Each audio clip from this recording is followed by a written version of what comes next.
जय हिंद स्टूडेंट्स, जैसा कि आप सबको पता है हमने क्लास 12th अकाउंटेंसी का रिवीजन स्टार्ट कर रखा है और उस रिवीजन में हमने अपनी पहली बुक जो अकाउंटिंग फॉर पार्टनरशिप फर्म है उसको कंप्लीट कर लिया है, जो आपके एग्जाम में 36 मार्क्स की होने वाली है। आई होप आप सब अच्छे से मेरे साथ साथ रिवीजन कर रहे होंगे।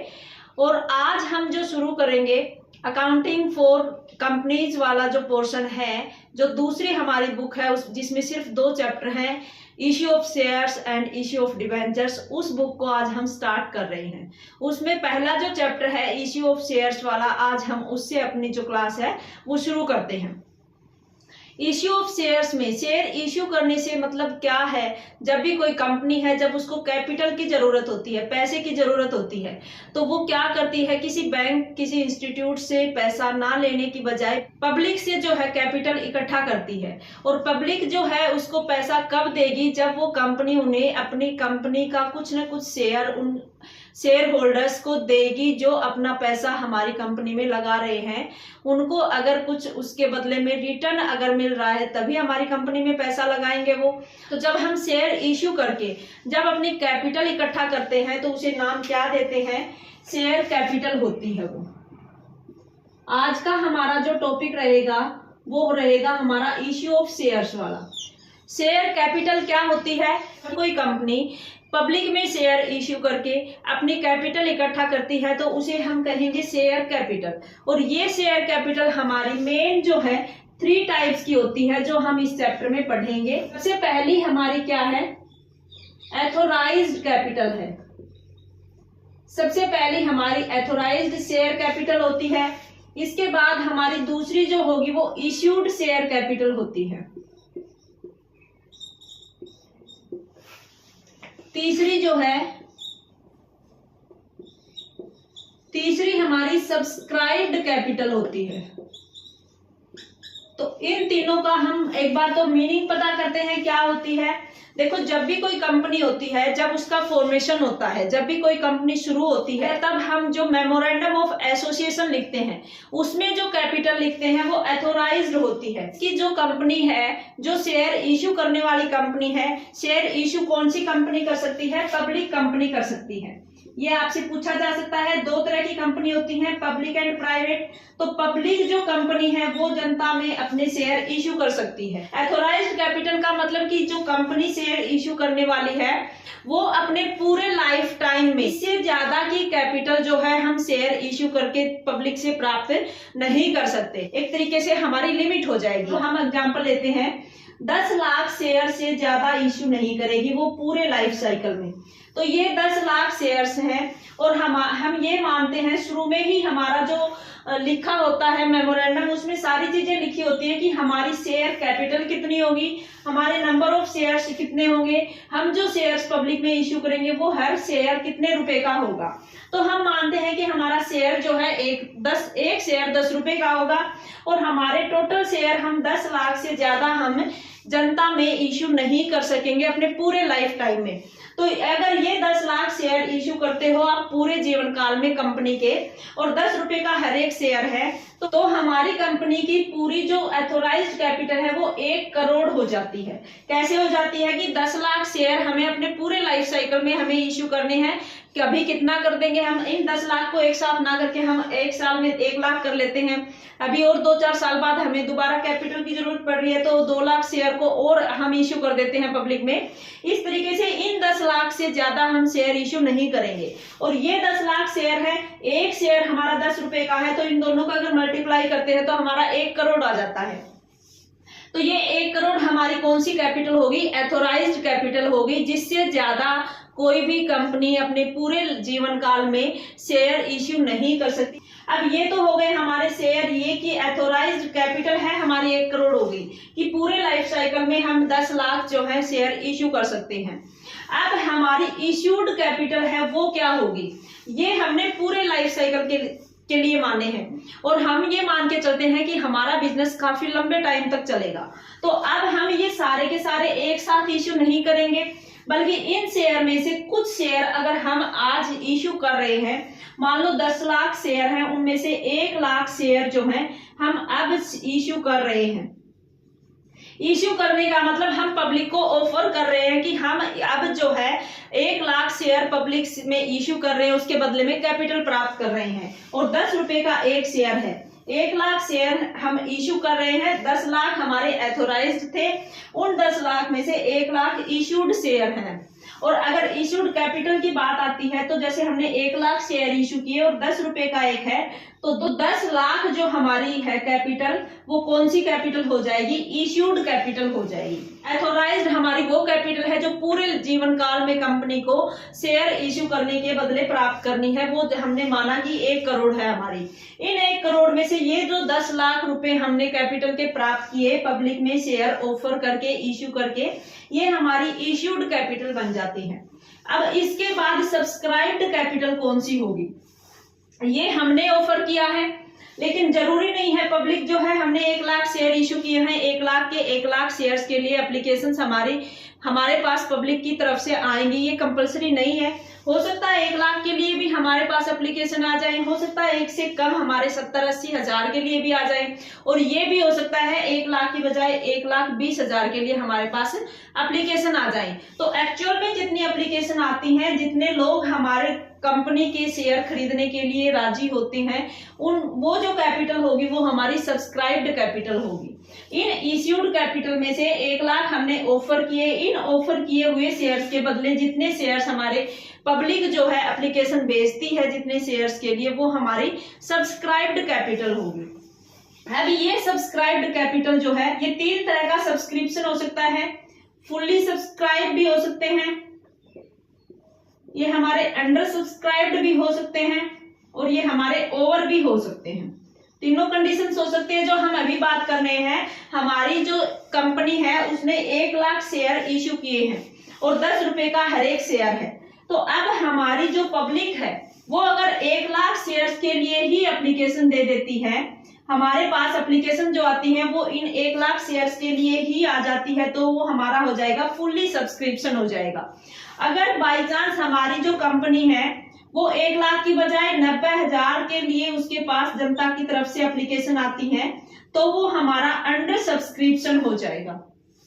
और ओवर सब्सक्रिप्शन कब हो जाएगा? जब इन 1 लाख के बदले मान लो 1,10,000 या 1,20,000 ऐसे हमारे पास एप्लीकेशन आ जाती हैं, तो वो ओवर सब्सक्रिप्शन होता है। देखो, फुल्ली सब्सक्रिप्शन होता है तो हमें कोई दिक्कत नहीं है। 1 लाख के लिए हमने अप्लाई किया था, 1 लाख के लिए एप्लीकेशन आई है, सभी शेयर होल्डर है, जितनी भी पब्लिक हमारी कंपनी के शेयर खरीदना चाहती है, हम हर एक को हम क्या कर देंगे? शेयर अलॉट कर देंगे। लेकिन अगर मान लो 1 लाख शेयर्स के लिए हमने अप्लाई किया था, 90,000 की एप्लीकेशन आती है, उस टाइम भी क्या है कि हम 90,000 के 90,000 शेयर होल्डर्स को अपने शेयर जो है वो इश्यू कर देंगे। लेकिन अगर ओवर सब्सक्रिप्शन हो जाता है, 1,10,000 का अगर हमारे पास एप्लीकेशन आ गई और हमें इश्यू करने थे, हमने पब्लिक को सिर्फ 1 लाख ऑफर किया था। अब हमारे पास अगर ज्यादा की एप्लीकेशन आ गई है, तो ये तो है नहीं भाई हमारे पास चलो 10 लाख शेयर रखे हैं, उनमें से हम 1,10,000 दे देते हैं, कोई दिक्कत नहीं। लेकिन ऐसा नहीं होता है बेटा। अगर हमारी कंपनी ने इश्यू 1 लाख किए हैं तो हम शेयर होल्डर्स को अलॉट तो 1 लाख शेयर ही करेंगे। अगर ये हमारा ओवर सब्सक्रिप्शन हुआ है, मतलब एप्लीकेशन अगर ज्यादा की आई है, यहाँ 10,000 शेयर की एप्लीकेशन जो है वो ज्यादा आई है, तो इन 10,000 शेयर होल्डर्स को हम क्या कर देंगे? या तो इनका पैसा वापस भेज देंगे। जिन शेयर होल्डर्स को हम शेयर नहीं दे रहे हैं तो उनका पैसा हम नहीं रख सकते, उनको पैसा वापस भेज देंगे। या फिर ऐसा करेंगे कि हम प्रो रेटा में इनको शेयर अलॉट कर देंगे। प्रो रेटा का मतलब क्या है कि हमारे शेयर होल्डर्स हैं जो हमारे 1,10,000 के लिए जिन्होंने अप्लाई किया है, मान लो कोई ऐसा शेयर होल्डर्स है जिसने 110 शेयर्स के लिए अप्लाई किया है, और उसको अगर हम क्या करें कि 100 शेयर्स दे देते हैं, और जिसने हमारे पास मान लो 550 शेयर्स के लिए अप्लाई किया था, उसको हम 500 शेयर दे देते हैं। इस तरीके से हर एक शेयर होल्डर्स को भी हम शेयर दे सकते हैं। या फिर जितना शेयर हमने इश्यू किया उससे ज्यादा जितना भी ओवर सब्सक्रिप्शन हुआ है, उन सभी शेयर होल्डर्स को पैसा वापस भी हम भेज सकते हैं। लेकिन हमें जो अलॉट करना है वो उतना ही शेयर अलॉट करना है जितना हमने इश्यूड शेयर्स में बताया था। इसके बाद जो इस चैप्टर में हमारा मेन काम है वो है बेटा जनरल एंट्रीज का। हमें जनरल एंट्रीज जो है वो याद रखनी है इसकी। और जनरल एंट्रीज से ही हमें न्यूमेरिकल क्वेश्चंस करने हैं। और इस चैप्टर का आपके क्वेश्चन पेपर में सबसे ज्यादा पोर्शन रहेगा। 2024-25 सेशन के लिए जो सैंपल पेपर आया था उसमें इस चैप्टर से 20 या 21 मार्क्स का जो क्वेश्चन पेपर है वो बन रहा है।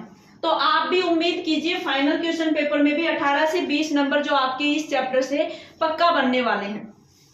तो जनरल एंट्रीज में हम क्या करेंगे कि जैसे हम बात कर रहे हैं हमारा एक शेयर जो है वो 10 रुपए का हो सकता है, 100 रुपए का हो सकता है, 50 रुपए का हो सकता है, कैसे भी हमारा शेयर हो सकता है, 20 रुपए का हो सकता है। अब हम क्या करेंगे कि जो जितना भी अमाउंट है शेयर का वो सारा का सारा एक साथ नहीं मंगवाएंगे। हमारे क्वेश्चंस हैं उनमें क्या करेंगे कि जैसे 10 रुपए का एक शेयर है उसको हम 3 या 4 हिस्सों में बांट लेते हैं कि टोटल 10 रुपए जो है एक साथ ना मंगवाकर हम क्या करेंगे, सबसे पहले जब शेयर होल्डर जो है वो हमारे पास एप्लीकेशन भेजता है इसका कुछ पोर्शन तो हम इस टाइम मंगवा लेते हैं।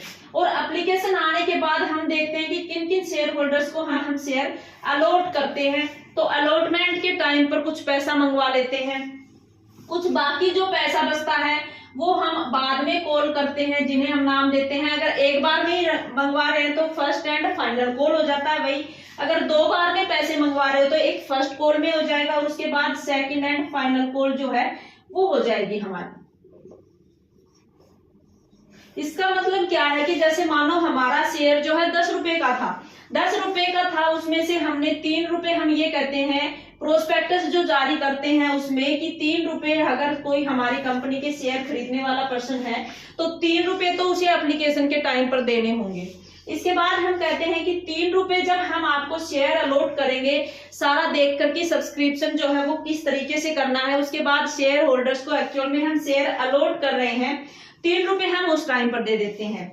2 रुपए हम बाद में हमारी कंपनी को जब जरूरत होगी तो मंगवा लेंगे और 2 रुपए जो बाकी बच गए वो और कुछ टाइम के बाद हम मंगवा लेंगे। ये सारा टाइम पीरियड हमारा प्रोस्पेक्टस में लिख रखा होगा कि हमें कब फर्स्ट कॉल करनी है, कब सेकंड करनी है, ये कब कब कितने पोर्शन में हमें पूरे जो अमाउंट है उसको बांटना है। इस तरीके से होता है क्वेश्चन कि हमारा 10 रुपए का शेयर है, मान लो हमने 10,000 शेयर इशू किए हैं, ये मान के चलते हैं हम कि हमारी एक कंपनी है। ऐसे ही क्वेश्चन बनता है कि कंपनी है वो 10,000 शेयर इशू कर रही है और 10 रुपए का एक शेयर है वो इशू कर रही है और एप्लीकेशन पर वो 3 रुपए मंगवा रही है। इन 10 में से 3 रुपए एप्लीकेशन पर मंगवा रही है, 3 रुपए अलॉटमेंट पर, 2 रुपए हमारे फर्स्ट कॉल पर और 2 रुपए फाइनल कॉल पर मंगवा रही है। तो 3 3 6 और 2 8 2 10 पूरे रुपए हमारे हो जाते हैं। तो अब इन्हीं की हमें क्या करना होता है, जनरल एंट्रीज करनी होती हैं। तो सबसे पहली एंट्रीज है आपको याद करनी है एज इट इज कि पहली एंट्रीज तो क्या होगी कि जब हम शेयर इश्यू कर रहे हैं, पब्लिक हमारे शेयर के लिए एप्लीकेशन भेज रही है और एप्लीकेशन भेजने के साथ साथ वो जो अमाउंट हमने एप्लीकेशन की फिक्स कर रखी है कि इतना पैसा अगर आप अप्लाई करते हो तो एप्लीकेशन पर ही देना पड़ेगा, ये पैसा हमारे पास भेज रही है। तो हम क्या करेंगे कि सबसे पहले हमारे पास पैसा आ रहा है हमारे बैंक में, तो बैंक अकाउंट को आप क्या करोगे, डेबिट करोगे। किस चीज का पैसा आ रहा है, हमारा एप्लीकेशन का आ रहा है, तो हम क्रेडिट किसको कर देंगे, टू शेयर एप्लीकेशन कर देंगे। टू शेयर एप्लीकेशन अकाउंट हम क्यों कर रहे हैं, क्योंकि देखो जब जितने भी हमारे शेयर होल्डर्स होंगे, 10,000 शेयर हैं, कोई एक आदमी नहीं खरीदेगा, हमारे हो सकता है 1000 2000 शेयर होल्डर्स हैं वो खरीद रहे हो, कोई 100 शेयर खरीद रहा है, कोई 50 खरीद रहा है, कोई 200 शेयर खरीद रहा है, इस तरीके से हमारे शेयर खरीदे जा रहे हैं। तो हम हर एक शेयर होल्डर्स का अलग से अकाउंट ना बनाकर हम क्या कर देंगे, शेयर एप्लीकेशन अकाउंट से हम सभी शेयर होल्डर्स को रिप्रेजेंट कर देंगे। ये पर्सनल अकाउंट होता है, उसमें हम क्या करते हैं, क्रेडिट करते हैं गिवर को।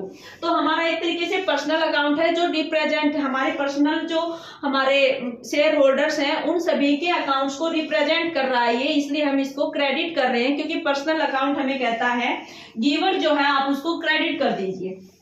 बैंक में पैसा आएगा, व्हाट कम्स इन डेबिट होता है, हमारा बैंक में पैसा आ जाएगा। हमारा शेयर एप्लीकेशन अकाउंट जो सभी शेयर होल्डर्स को रिप्रेजेंट कर रहा है इसको हम क्रेडिट कर देंगे। अब ये 3 रुपए, जैसे मान लो हम एक एग्जांपल लेकर चल रहे हैं कि 10,000 शेयर थे, उन 10,000 शेयर का 10 रुपए का हर एक शेयर है और उस 10 में से 3 रुपए हमारे एप्लीकेशन पर आए हैं। एक तरीके से क्वेश्चन भी हमारे समझ में आ जाएगा, एंट्रीज कैसे करनी है, यही एंट्रीज रहेंगी, यही 4 मैक्सिमम चीजें रहेंगी। तो अगर 10,000 शेयर है, 3 रुपए की एप्लीकेशन है, तो 30,000 रुपए बन जाते हैं कि 30,000 रुपए तो हम कब मंगवाएंगे, एप्लीकेशन के टाइम पर मंगवाएंगे। हमारे पास एप्लीकेशन आ गई, हम अभी ये मानकर चलते हैं जो हमने 3 अभी सब्सक्रिप्शन के टाइप पढ़े थे, fully subscribed, over and under, उसमें हम ये मानते हैं कि हमने 10,000 के लिए अप्लाई किया है, हमने इन्विटेशन 10,000 का ही दिया था और एप्लीकेशन भी हमारे पास 10,000 की आई है, मतलब फुल्ली सब्सक्रिप्शन हुआ है। क्वेश्चन में आपको ये साफ साफ दिया मिलेगा कि फुल्ली सब्सक्राइब किए या 10 में से 9 ने सब्सक्राइब किया या 10 की बजाय हमारे पास 12,000 की एप्लीकेशन आ गई, ये साफ लिखा होता है क्वेश्चन में। तो हमारे पास अभी पैसा 10,000 फुल्ली सब्सक्राइब माने 10,000 शेयर का 3 रुपए के हिसाब से पैसा आ गया बैंक अकाउंट में, बैंक अकाउंट को डेबिट कर दिया, एप्लीकेशन अकाउंट जो है हमारा उसको क्रेडिट कर दिया। अभी जो शेयर एप्लीकेशन का जितना भी पैसा है उसको आप किस में ट्रांसफर करोगे, टू शेयर कैपिटल अकाउंट में ट्रांसफर कर दोगे। 30,000 रुपए हैं हमारे एप्लीकेशन के, इसको हम ट्रांसफर कर देते हैं कैपिटल अकाउंट में। ये एंट्रीज एज इट इज याद करनी है, एप्लीकेशन की सिर्फ 2 एंट्रीज बनेगी, बैंक अकाउंट डेबिट करोगे, एप्लीकेशन अकाउंट को क्रेडिट करोगे, फिर एप्लीकेशन वाला पैसा आप कहाँ ट्रांसफर करोगे, शेयर कैपिटल अकाउंट में ट्रांसफर करोगे। इसके बाद दूसरी एंड अलॉटमेंट की होगी। यहाँ फुल्ली सब्सक्रिप्शन है तो जितना 10,000 ने ही अप्लाई किया था, 10,000 को ही तुम शेयर अलॉट कर रहे हो, तो 10,000 शेयर से ही हम इसकी एंट्रीज करेंगे। यहाँ देखो एप्लीकेशन के टाइम पर तो शेयर होल्डर्स ने जब एप्लीकेशन भेजी तो शुरू में पैसा भेजा था एप्लीकेशन की, उन्होंने जो अप्लाई किया उसके साथ ही पैसा भेजा था, तो पहले हम बैंक वाली एंट्री कर रहे हैं, बैंक में पैसा आया है, अलॉट कर रहे हैं। उस टाइम पर हमारी कंपनी जो है वो पहले तो अलॉटमेंट का पैसा कैपिटल अकाउंट में ट्रांसफर कर रही है, उसके बाद हम शेयर होल्डर्स को इन्फॉर्मेशन देंगे कि हमने आपको अलॉट कर दिए शेयर्स और उसका पैसा अब आप हमारे पास भिजवा दीजिए। जो अलॉटमेंट की बात हुई थी कि 3 रुपए आप अलॉटमेंट पर दोगे, तो पहले तो अलॉटमेंट अकाउंट को शेयर कैपिटल अकाउंट में ट्रांसफर करेंगे। 10,000 शेयर हैं, यही 3 रुपए हैं, 30,000 से ही हमारा यहाँ हो जाता है। इसके बाद क्या करेंगे, हमारे शेयर होल्डर्स जो है वो पेमेंट करेंगे। हम ये मान के चलते हैं कि हमारे शेयर होल्डर्स हैं, उन्होंने सारे पैसे पे कर रखे हैं, अभी सिर्फ जनरल एंट्रीज याद कर रहे हैं, हम सिंपल क्वेश्चन एक बार करके देख रहे हैं कि कैसे करना है। तो अलॉटमेंट का पैसा जो है वो बैंक में जब आएगा तो इसी तरह हम बैंक अकाउंट को डेबिट कर देंगे और किस चीज का पैसा आया है, अब की बार हमारा शेयर अलॉटमेंट का पैसा आया है, तो अलॉटमेंट अकाउंट को आप क्रेडिट कर दोगे। मान के चलते हैं कि हमारा सारा पैसा, जितने भी शेयर होल्डर्स को हमने शेयर्स दिए हैं उन सभी ने अपना अलॉटमेंट का पैसा पे कर दिया अभी। इसके बाद फर्स्ट कॉल है, ऐसे ही एंट्रीज बनेगी एप्लीकेशन की। तो हमें याद रखना है कि बैंक में पैसा पहले आता है, फिर हम शेयर्स उनको अलॉट कर रहे हैं, इसलिए बैंक अकाउंट वाली एंट्री जो है वो पहले होगी। एप्लीकेशन के बाद जो भी हमारे आइटम्स बच जाते हैं, अलॉटमेंट हो, फर्स्ट कॉल हो या सेकंड फाइनल कॉल हो, सभी में हम पहले तो कैपिटल अकाउंट में ट्रांसफर करेंगे, उसके बाद हमारे पास पैसा आएगा।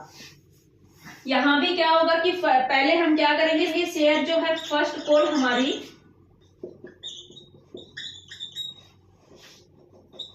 2 रुपए की है, हमारे 10,000 शेयर थे तो मानते हैं कि 20,000 रुपए हमारे हैं, और इसको भी कहाँ ट्रांसफर करोगे आप, टू शेयर कैपिटल अकाउंट में ट्रांसफर करोगे 20,000 से। इसके बाद हमारे पास बैंक में पैसा आएगा, तो वही जैसे अलॉटमेंट की है ऐसे ही बैंक अकाउंट में हमारा पैसा आ जाएगा। और किस चीज का पैसा आया है, अब की बार हमारा फर्स्ट कॉल का पैसा आया है, तो आप इसके क्रेडिट कर दोगे। ये एंट्री करनी है, सिर्फ याद रखना एप्लीकेशन में पहले बैंक वाली एंट्री होगी, अब अलॉटमेंट और शेयर फर्स्ट कॉल हो या शेयर फाइनल कॉल हो, इसमें क्या करेंगे, शेयर कैपिटल में पहले ट्रांसफर करेंगे, उसके बाद हमारे पास शेयर होल्डर्स पैसा भेज रहे हैं, तो ये एंट्रीज बाद में होंगी। ऐसे ही हमारी फाइनल कॉल की हो जाएगी, पहले तो जैसे यहाँ शेयर फर्स्ट कॉल लिखा हुआ, शेयर फाइनल कॉल 20,000 से डेबिट 2 रुपए से है इसीलिए, और शेयर कैपिटल में ट्रांसफर कर दोगे। इसके बाद बैंक में हमारा पैसा आ जाएगा शेयर फाइनल कॉल का। ये हमें एंट्रीज याद करनी है। ये ऐसे क्वेश्चंस आएंगे, थोड़ा सा इसका हाई लेवल होगा जो हम आगे करेंगे टॉपिक ओवर सब्सक्रिप्शन जो बात कर रहे हैं, क्योंकि फुल्ली सब्सक्रिप्शन में तो कुछ नहीं करना है। अगर आपने ये चारों एंट्रीज जो याद कर ली, इसके बाद सिर्फ इनका पैसा यहाँ लिखना है कि 10,000 शेयर का एप्लीकेशन पर कितना, अलॉटमेंट पर कितना, फर्स्ट और फाइनल कॉल पर कितना कितना था। इसके बाद अगर अंडर सब्सक्रिप्शन होता है, उसमें भी हमारे जैसे 10,000 की बजाय 9,000 के लिए एप्लीकेशन आती है, तो 9,000 से हम कर देंगे सारी एंट्रीज, क्योंकि देखो हमने इश्यू ऑफर बेशक 10,000 का किया है, लेकिन हमारे पास ये जो पैसा आना है वो तो अगर 9,000 की एप्लीकेशन आई है अंडर सब्सक्रिप्शन में, तो 9,000 से ही करनी पड़ेगी हमें सारी एंट्रीज। तो अगर फुल्ली सब्सक्रिप्शन में तो जितना शेयर इश्यू किया उतना ही अलॉट कर रहे हो, सेम एंट्रीज हो जाएंगी। 10,000 की 3 से गुना करोगे, यहाँ अलॉटमेंट में 3 से करोगे और फर्स्ट एंड फाइनल में 2-2 रुपए से मल्टीप्लाई कर दोगे। लेकिन अगर अंडर सब्सक्रिप्शन होता है, मान लो 9,000 शेयर्स की हमारे पास एप्लीकेशन आती है, तो अब हमारे पास एप्लीकेशन ही 9,000 की आई है, तो एप्लीकेशन का पैसा भी 9,000 शेयर से ही आएगा। तो अब यहाँ 9,000 की 3 से मल्टीप्लाई करके यहाँ 9×3 27,000 से करोगे। ऐसे ही हम अलॉटमेंट पर भी 27 से करेंगे और फर्स्ट एंड फाइनल कॉल पर 18,000 से कर देंगे। लेकिन मेन क्वेश्चंस जो बनेंगे हमारे फाइनल क्वेश्चंस पेपर में, वो किससे बनते हैं, हमारे ओवर सब्सक्रिप्शन से बनते हैं। ये हमारा सबसे ज्यादा इंपॉर्टेंट है। ओवर सब्सक्रिप्शन हम करते हैं नेक्स्ट वीडियो में। आज के लिए इतना ही, तब तक के लिए bye bye, have a nice day and happy new year to all of you.